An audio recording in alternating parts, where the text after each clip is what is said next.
We have some plumbing issues and they're working in the front yard. So if you hear some machinery and some voices, that's what it is.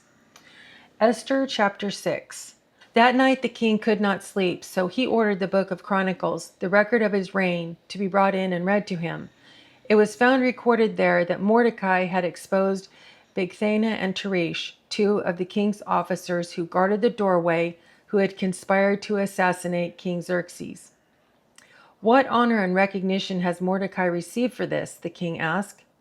"Nothing has been done for him," his attendants answered.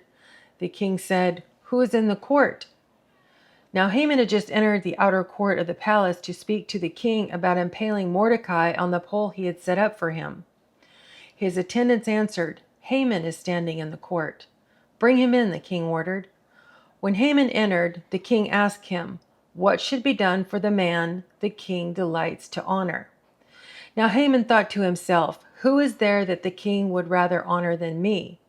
So he answered the king, "For the man the king delights to honor, have them bring a royal robe the king has worn, and a horse the king has ridden, one with a royal crest placed on his head.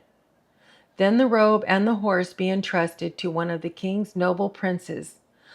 Let them robe the man the king delights to honor, and lead him on the horse through the city streets, proclaiming before him, 'This is what is done for the man the king delights to honor.'" "Go at once," the king commanded Haman. "Get the robe and the horse and do just as you have suggested for Mordecai the Jew, who sits at the king's gate. Do not neglect anything you have recommended." So Haman got the robe and the horse. He robed Mordecai and led him on horseback throughout the city streets, proclaiming before him, "This is what is done for the man the king delights to honor." Afterward, Mordecai returned to the king's gate, but Haman rushed home with his head covered in grief and told Zeresh, his wife, and all his friends everything that had happened to him. His advisors and his wife Zeresh said to him, "Since Mordecai, before whom your downfall has started, is of Jewish origin, you cannot stand against him. You will surely come to ruin."